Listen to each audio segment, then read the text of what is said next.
All right, we back in the building, DDCTV once again, and I'm here with a very, very special guest.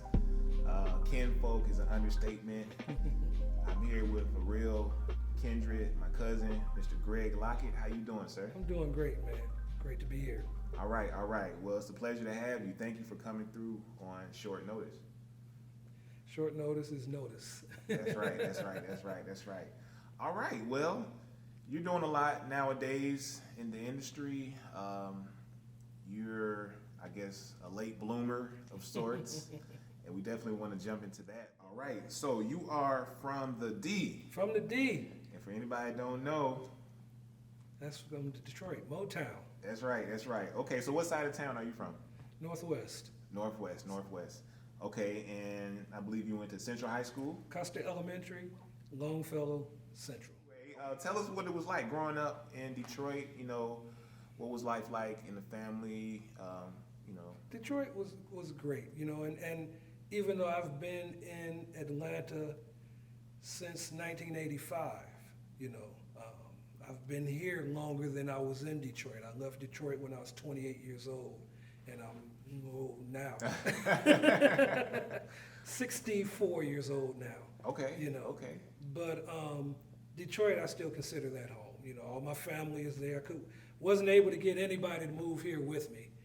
So for me to see family, I got to go back. Right. All to those Detroit. holidays. Yeah. But my dad passed away a few years ago. My mom is still living. She's 92 years old right now. Nice. Okay. So you grew up basically in a musical home. Mm-hmm. Your dad was a musician. Tell us a little bit about growing up under your dad and how that influenced you. My dad let my mom tell it. At one point, he had a 5-piece jazz combo with the shake dancer. Oh my! And I actually saw a picture, and she definitely was a shake dancer. Okay, so shake dancer. Wait a minute. For those who don't quite know what a shake dancer is, what's a shake dancer? Wow. I mean, I can imagine. The name actually says what it was. So would that be the equivalent of a twerker today? Is that what a shake dancer is? Precursor to the twerk. It wasn't quite twerking, but it was a close second, Okay. But yeah, so old school twerking. Yeah, he played piano, and he had guitar, drums, saxophone, or whatever. So it was a nice jazz combo, and he did well, from what my mom says, and she told the story of how he came back because he's from Toledo. Okay. She was in Toledo. T-Town. So he came back to visit his mom at the church that they went to, and my mom was there along with some other folks. And so, he's being the cool brother from Detroit, and Right. real smooth with it, So he's looking at some of the young ladies that were there, and even though he'd been gone maybe just about 4 or 5 years, he's, wow, look at you, you've grown up, I used to hold you, and, I used to hold you, So are you telling me he was like some kind of player? You put words in my mouth. But anyway, my mom said, he said that to her, and then she said, did you used to hold me? And he looked at her and said, not yet. Oh my goodness. That's where I got that from. Okay. He was smooth like that. Right. He was bringing that Detroit swag to There the you small go. city, huh? Okay. So you went to school with Frida Payne? No, I didn't go to school with her, but she went to my school. Oh, okay. She graduated quite a few years before me, but she was a local celebrity. She did the song Band of Gold, and if you Google that, she was a one-hit wonder, but that was a big hit during the time, and that was one of the claims to fame at our school, that Frida Payne went there. Now, when I was there, the Jones Girls, they went to Central, and they blew up really big, like R&B classics. One of their biggest hits was called Nights Over Egypt. Real nice. If you look that up, I'm sure you've heard it. Like, oh yeah, I know that's like Right. You were playing the Temps at the cookout. Right. Okay. Oldies but goodies. Yes, sir. So you dibbled and dabbled and actually got into a band Yeah. while you were in school. Well, see, Dad played piano. That was his main instrument. But he could also play guitar. He could play drums. He could play the organ, you know. And then my mom played piano and sung. And both, so our family growing up, you know, we used to go around to different churches and sing as the Lockett family, you know. Way before there was the Winans, it was the Locketts. Okay. You know, but so I was at church one Friday night, and this band was there, and it had this guy with this big, huge afro, and I mean, it was neat, you know, very, very well kept, and he played the bass, and at that time, I had never really given the bass any thought at all, but I just watched him play, and the brother was just so cool, man. I'm just looking at him, and I was like, man, so I went back home, and I said, Dad, you gotta buy me a bass, man. He said, you can't play a bass, you're left-handed, you know. I said, the bass is the coolest instrument around. You gotta buy me a bass, you know. So he said, I'll have to think about that. So they got me one for Christmas, and he taught me my scales, you know. Everything he plays by ear. So he taught me the scales, and then from then on, I'd come home from school, I'd spend about 30 minutes on homework, and the rest of the time I'd turn the radio on, and I would just practice and teach myself how to play everything. And first album I ever bought was Marvin Gaye, What's Going On, and I taught myself to play that whole album from beginning to end, and to this day, that's still one of my favorite albums, and it's very relevant to this day.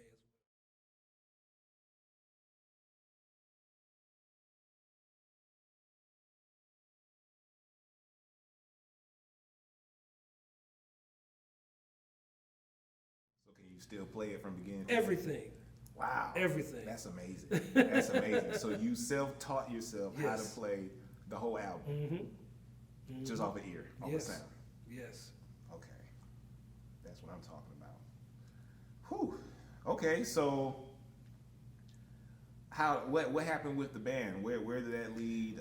We were talking before, and you was telling me a story about you know, the first album and how you almost didn't get on the album. Yeah, the name of the group was the King James Version, after the Bible, you know, and the name of the leader's name was Gloucester Williams. He was blind, you know, and I'd only been playing a little bit more than a year when he was trying to find people, recruit people to be in the band. And So what position did he play? Or what he played instrument? keyboards. Okay, so he was like a Stevie Wonder. Mm-hmm.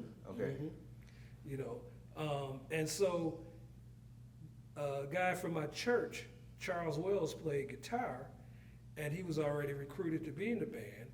So he told him, he says, a young guy at my church that plays the bass, he said, and he's only been playing a little bit, but he catches on pretty good. So long story short, Gloucester came to my house. Somebody drove him, obviously, because he couldn't drive himself, you know, being blind. But anyway, he came, he came to my house, introduced himself to my parents, and he auditioned me. You know, he just started playing and told me to kind of play around and play what I felt with him playing. And after playing a couple songs and me filling in, he was like, you're pretty good. He said, I want you to be a part of the band. So he convinced my parents to let me play. And so we just started playing around a lot of church concerts in the city.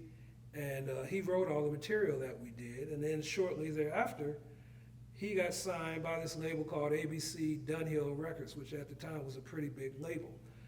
It was a division of ABC.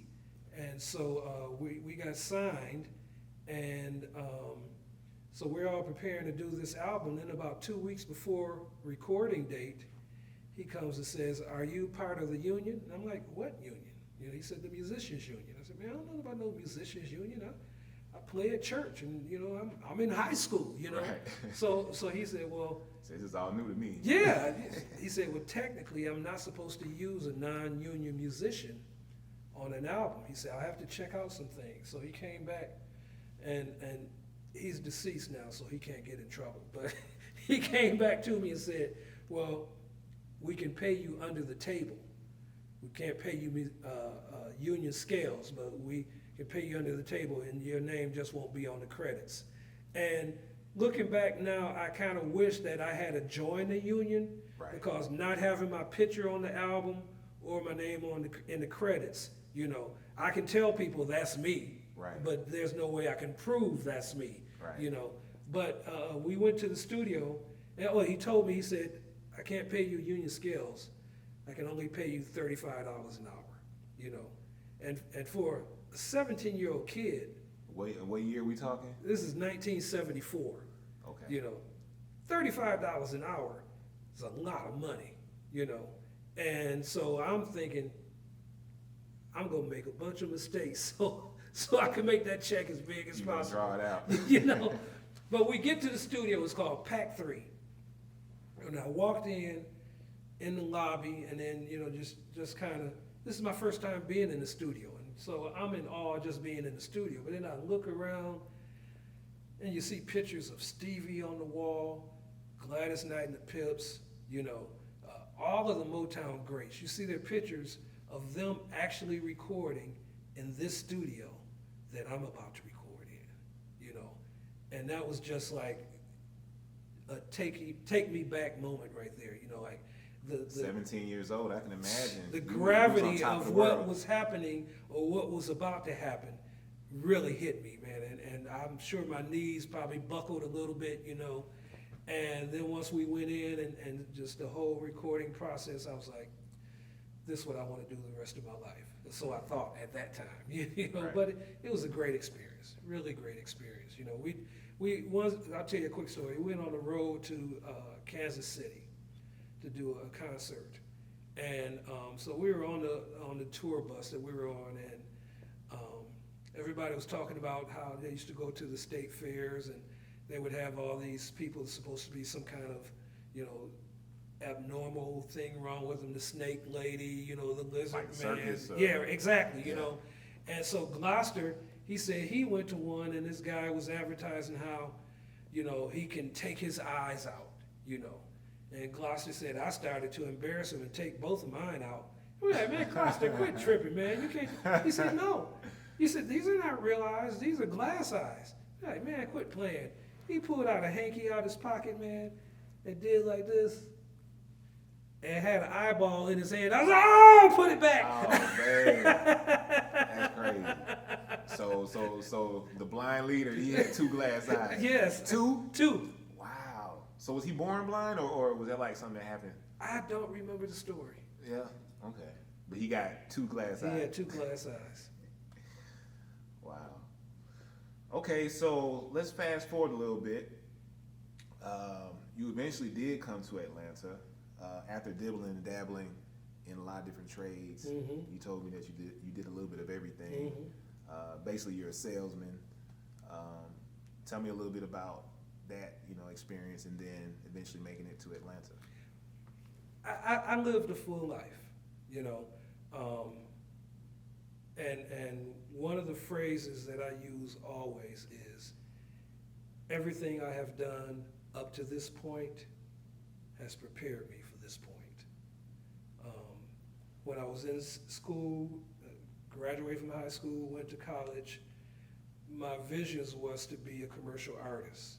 But after taking some of the courses and really seeing what that position, what that job entailed, I realized as much as I like art and like illustrating and things like that, that really wasn't a fit for me for the rest of my life, you know. But I still had that skill set, you know. And a lot of times on this journey that we call life, we have many ups, we have many downs, we have scenarios that are laid out before us.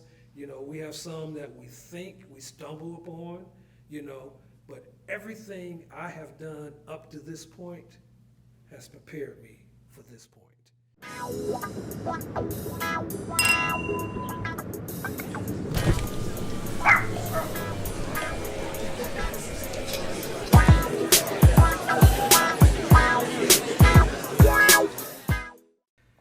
So I started to recall a lot of those things that I had done in my life in various phases of my life, and was able to use them, you know. In music, even later on, I was able to use the fact that I was a commercial artist, even though I didn't finish that, and I had to communicate to somebody what I wanted in terms of a design, I could do that because I knew about it. You know, my love of music later on propelled me to work as a radio DJ. You know, when I was in Detroit, I started out DJing on a humble. You know, me and some friends were doing a skating party, and my job, because I had more albums than anybody else, it was for gospel music, but my job, because I had more albums than anybody else, was to sit up there with the DJ and tell him what songs to play. So once we got up there, and I'm telling the DJ, play this song, play this, and it's not, you know, your choir, you know, that type. You know, this was some really progressive gospel music at the time. But he wasn't feeling it. He said, man, I'm not feeling this gospel music. You want to do this? I said, well, I've never DJed before, but you show me how to work everything. I said, yeah, I'll do it. So he showed me how to work the turntables and the fader and all of that. So he left. So I started, you know, spinning the records. And once I got a little comfortable, then I did what people do. I got on, I started rocking the mic, you know, saying different things, you know, to the skating crowd and hyping the people up. So when the event was over, the owner came up to me. He said, man, you're really good. He said, let me have one of your cars. He said, where do you normally spin? I said, man, I don't spin. I said, your DJ left and left me with the job, so I just took over. He said, man, really? He said, were all these your records? I said, yeah. He said, well, we get a lot of churches that come here, and we don't have any records, and nobody knows about the music. Can I have one of your cars? I said, man, I told you I don't have a card. I'm not a DJ. I just, you know, started doing this. He said, well, give me your information. He said, because we'd like to bring you on when different churches want to have a party here. So I started doing that, and then there was a guy in Detroit who had the top gospel radio show in the city, and it was called the Gospel Express. He was on Monday through Friday from 8 till 11 at night, you know, a prime slot. And so I called him up one day. I said, man, I got an idea. I said, I DJ a lot of the parties at the skating rink. I said, but I got an idea for a skating party we could throw together. I said, you know how you go to the black schools and colleges and they have the battle of the bands? I said, why not have the battle of the gospel DJs? He said, how would that work? I said, you play a song, I come right behind you, play a song better than that, we'll just keep going at it like that. Nobody will ever win. The main thing is to use it as a way to get people to come and then hype up the crowd once they get there. He said, all right, cool. So we did that, packed the place out, man. You know, and so we became best of friends even to this day, you know, and we were so great at doing those parties that the owner gave us Friday night. Now remember, this was for gospel. Friday night from 10:30 to 3 in the morning every week, you know, and we would pack it out. And one time the owner came up to me, because we would do like the Battle of the Gospel DJs twice a year. The owner came up to me, he said, listen, in the ladies' sizes, 8, 8.5, and 9s, sold out. Men's sizes, 9.5, 10, 10.5, 11, sold out. What are you guys doing? I said, man, he's got the radio show, and I just hype it. I mean, we would take pictures like Ali and Frazier, you know, and have them on the flyers with us doing this. I had a friend that worked at the Crunk Gym, which is where Tommy Hearns fought, you know. And so they gave us Crunk jerseys and the actual boxing gloves, you know. So we would do it big. We would arrive to the rink in a limo, you know. Right. And it was just cool, you know. And because we were throwing the parties, it was all cash money that we were making, you know. And on top of renting a limo and paying somebody to work the door and paying a couple of people to just kind of walk around and then paying the rent, what we owed them, one night each of us cleared $800 cash. You know, and again, this was like in 1980, 81, 82, or whatever like that. For just 3.5 hours of having fun, that was super cool, you know. So from there, my friend's name was Bill. He came to Atlanta for a convention for a week. And he was like, Lockett, you want to do my radio show while I'm going? I'm like, sure, you know. And so I got a taste of being behind that microphone in a radio studio, and I fell in love with it, you know. So shortly thereafter, I moved here to Atlanta, got in touch with somebody at Clark Atlanta University because I talked to somebody and said WCLK has the best gospel in the city. So I called the person there. I said, look, I did radio in Detroit, you know, and introduced myself. I said, I'd love to just come and hang out with you. So somebody named Wandolyn Stokes. And so she said, sure. Went up there and sat with her for maybe 3-4 months. Spot opened up. And so then they gave me my own show, and I ended up being on WCOK for 28 years, 28 years. Yeah. Wow, that's a long time. Mm-hmm. Okay, so that was like a whole career. So once again, my love for music, my being a musician, and knowing about different artists, in all genres. I grew up in the church, but I love jazz. I love good, solid R&B. Some country and western I can get with. And then being a musician and knowing how to play it and all. So that just propelled my love for music, and it helped me being a DJ. And consequently, I even mentored a couple of people coming up. And my advice to them is, you can learn this equipment, you can learn the board and how to operate that. The main thing is you got to know the music. Mm-hmm. If you don't know the music, because you got to know. One of the things that was great with my experience at WCOK, we didn't have a program director that said you had to play this song. It was totally up to me what I played. So I would travel each week with over 300 CDs, because I wanted to be able to in the feeling, in the spirit of what I was playing, say, this will be great following up. Right. And it was always not about what you play now, what you follow it up with, because that you want people, to almost have to get up real quick and run to the bathroom because they've been enjoying your show so much. Or you want the volume to be all the way up loud, because you know how it is when you listen to the radio and you hear a song that's your jam. Oh, that's my jam. You crank it up, know. Well, I wanted to be able to be so consistent with the jams that I was playing that by the time I finished, you couldn't turn the radio up any louder. Yeah, that's like having your finger on the pulse of the people, Exactly. That's what it is, riding that wave of what people want to hear. Okay, so you had a long stint in the DJ world, and now you've launched even some new things. So tell us about how you got into the film and acting industry. Well, I retired from Xerox in 2012.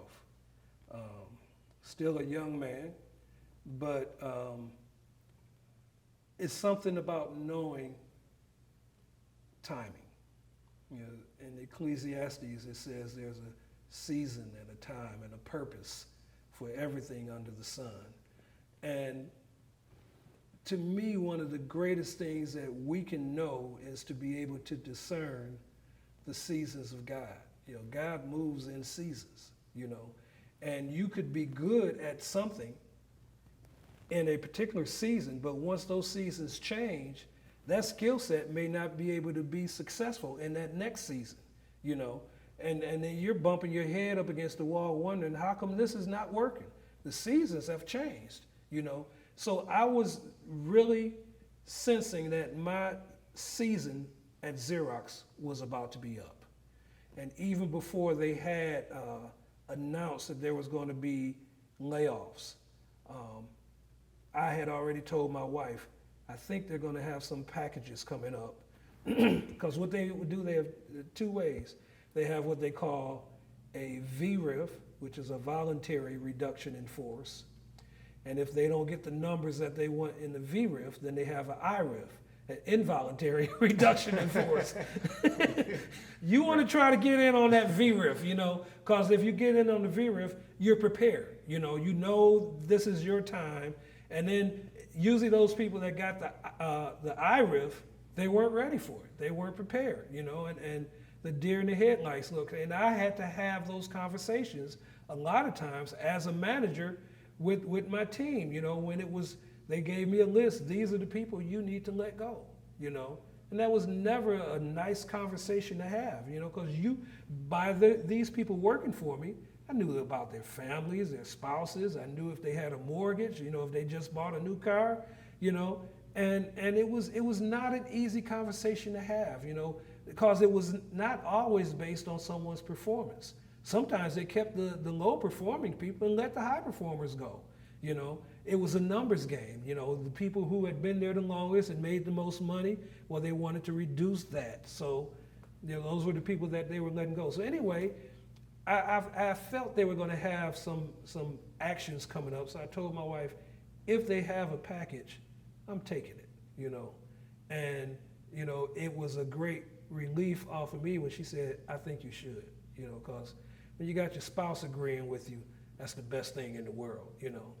So when they said we're having a VRIF, and when I turned in my paperwork, everybody was totally surprised because they just knew I was going to be there forever. And I said, no, it's time, And the crazy thing was, like I said, I was still relatively young. I was in my early 50s at the time, but I had no idea what I was going to do.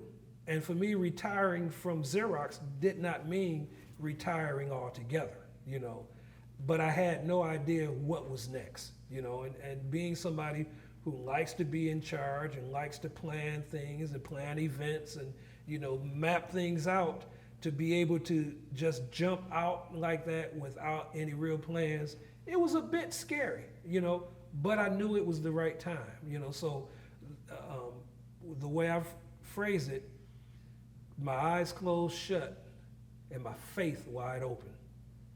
I made that plunge into the unknown territory. Didn't know what it was going to be, but I trusted that God would put me where I needed to be.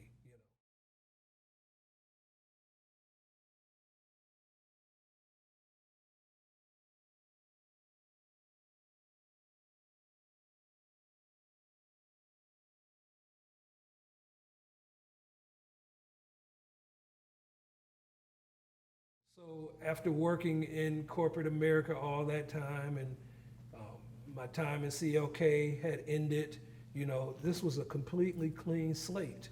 The playing field was completely white. I didn't see anything, So I said, okay, I'm retired. I'm just going to chill. Because really for me, I'd been working pretty much all my life. As a kid, I always had a job because I enjoyed working. But this was the first time I was able to just take a break and not work at all, But it quickly turned into work because being home, my wife had these honey-do lists, Oh yeah.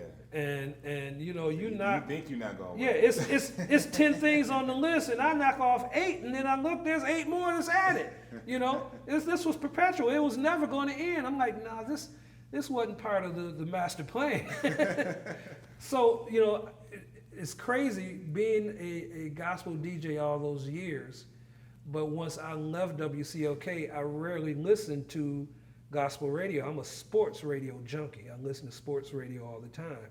So it was this guy named Greg Clarkston that was talking about all of the different projects that are filming here in Atlanta, And he said, go to my website and I'll tell you how to work on some of these.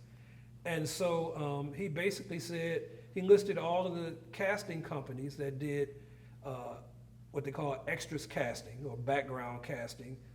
And he said, follow their Facebook page and like their page. So when they post a casting call, you get notified. That's simple enough.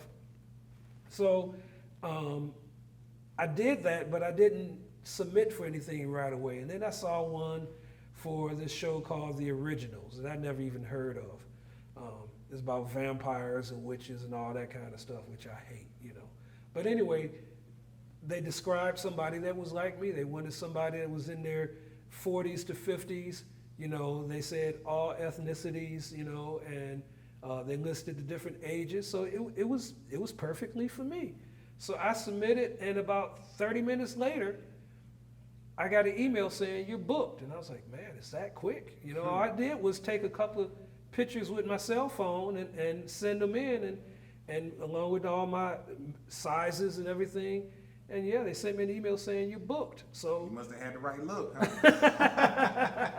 So I went to work, and fortunately it was in Conyers where I live. So it was like maybe 10 minutes from my house where they're filming. And it was inside a sound stage, and it was probably about maybe 30 of us there working that day. And because it was my first day, I was a little apprehensive about whether or not, what to do. So when they took us on the sound stage, it was ladies, young girls in their early 20s literally knocked me over almost, trying to hurry up and get in positions where they felt they could be on camera, because everybody wants that camera time, right? I didn't know what was going on, so I just kind of hung back in the cut. And once they placed a lot of people, then the AD, assistant director, said, have you been placed yet? So I said, no. So he said, okay, I'm going to sit you right here. So he sat me on a pew. It was in a church scene. And it was a lady on the end, and he sat me right next to her. I didn't know that she was a stand-in for one of the principal actors. So once we went over a couple of takes, then he said, okay, first team, which is calling in the principal actors. And the principal actor came and sat right next to me, which meant that camera was going to be dead on us. So when they start rolling, and I saw that it was on us, and then when they cut, I kind of looked over at the girls who knocked me over like, yeah. So we did that, wrapped that day, and they said, look, we're filming a continuation of this scene over the next 2 days. Are you available? I'm like, yeah. This versus Honeydew, yeah, I'm available. So I went back those 2 days, and I fell in love with it, man. I'm like, this is really good. And it's easy work. It's easy money, So I started checking out all the different casting calls, not only here in Atlanta, but I started looking in Alabama and Birmingham. I was looking in Tennessee, in Nashville and Knoxville and just any other states. And my idea was, if I can find work within a 4-hour drive, I'm going to do it, because I could sleep in my car if I have to, Right. But I felt if I could get out of town and find some work and meet people, network with people, because I'm, people say it all the time, I'm a people person. I am a people person, So I knew if I could get out and meet people, it would just help, and then it would be fun in the long run. So I started just submitting to a lot of things, and I'm working 3-4 days a week now, in this industry. But then I hit a snag. Because there's still a lot of jobs that are being posted, but number one, I was the wrong demographic. First of all, because the demographic that goes to movies most of the time is the teenagers through 35-year-olds. Those are a lot of times the one that they book to be in the movies, okay? So that they attract those kind. They did have people that were older, but not as much as that younger demographic. The second thing was, even though they did casting for all ethnicities, a lot of times I had to sort through casting for Caucasian male, casting for Caucasian female, casting for Hispanic male or female, casting for Asian male or female. I had to sort through all of those to find the casting calls that looked like me. So after a while, I was getting frustrated, because you're going through Facebook, you're looking at all of these different posts, and none of the casting calls that I was seeing that day, or very few, looked like me. So I had an aha moment, and I'm like, if I'm getting frustrated trying to find these calls that look like me, then other people that look like me, other African Americans who are in this industry that are trying to find the calls, they're equally as frustrated as I am. So I said, why not create a one-stop place where all African Americans can come and find jobs? Because I'm like, if I'm sorting for these jobs, there's no guarantee I'm going to get booked on everything that I submit for. But if I can find them for African Americans, why not find one place and post all of them there, and then invite people to come on so that everybody can get a chance to get a job, in this industry. So I created a page on Facebook called Colorful Backgrounders, and it started with me and another lady I was working with at the time and one other person. And fast forward to right now, there's over 1,300 people in the group. And the biggest thing for me is when I'm out on set and somebody comes up to me and says, man, Greg, thank you so much.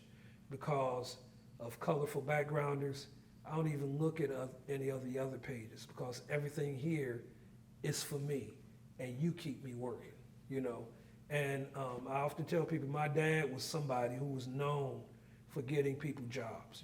People would come to him and say, Mr. Lockett, or Brother Lockett, I need work, man. You know of anything? And the first thing he say, you serious? Because if I get you a job and you mess it up, you're going to make me look bad. No, Mr. Lockett, I'm serious, you know. And he would get people jobs, whether it was family members or neighbors or whatever. So I look at what I'm doing as an extension of what he did, and me honoring his life, you know, and helping people find work. And so it started out just for backgrounders, but I opened it up, and so now we've got some of everybody in the group. We've got principal actors. We've got people that do crew work. We got hair and makeup. We got costumers, you know. We've got DPs, we got ADs, we got independent filmmakers, you know. It's just a lot of people in this industry that are part of this colorful backgrounders, and it's become a community, you know. Our mission statement is to employ, to inform, and inspire, you know. And so those are the things that we post, things that employ, casting call, crew call, whatever like that. That's the employ. The inform, things about workshops or classes or you know, any type of Zoom calls or whatever, where you can get information and be a better you. And then the third thing is to inspire. You know, we as black folks got to stick together, you know. And if I find something, a quote or a motivational speech that somebody made, whether they're in the film and TV industry or not, a lot of times it can be from another industry, but it can still inspire us, you know, because sometimes everybody can get in the funk. Everybody can feel like maybe this is not where I'm supposed to be right now, but if I can say something or post something or share something that will make you say, yeah, I'm gonna keep on, you know, this is what I want, then that's what we want to do. So we want to employ, we want to inform, we want to inspire. All right, so give us a couple of movies that you participate in. Give us some names of some of the things you're part of. I was in Selma. HBO movie with Queen Latifah, Bessie. Vacation, the remake of Vacation. Fist Fight with Ice Cube. The Birth of a Nation with Nate Parker, which is the story of Nat Turner, which was one of my best films to date. And I not only worked on that, but I was also a casting assistant on that as well. I did all 5 seasons of Greenleaf. People love Greenleaf, you know. And we just wrapped this new series that's going to be on Prime called Underground Railroad. It's not based on a book. It's a fictional book that's out that's actually a bestseller, but it's a great story, you know. And I had a lot of days, probably about a month working on that project there. So. Okay. So how can people follow you online with Colorful Backgrounders? Actually, Colorful Backgrounders is, and I hope we got enough time, Colorful Backgrounders is a private group. When I first started it, it was public, but I was getting a lot of non-African Americans who would type in the search engine background or extras or whatever like that, and then they would see our group and they would say, I want to join. And I would say, it's not for everybody. This is specifically for African Americans, and all the information we post is specifically for African Americans. And they now we get people say, oh, so this is a racist group, you know. So consequently, I took it off the public status, and it's a private group. But you can follow me on Facebook, and then maybe message me and say, I want to know more about Colorful Backgrounders, or how do I get in? And I'm just Greg Lockett 1 on Facebook. I'm Greg Lock 56 on Instagram. And I think I'm Greg Lockett 1 on Twitter as well. Okay. Hey, I'm Greg Lockett, and thank you, DDCTV, for having me on. And anybody that's watching, make sure you keep it locked right here.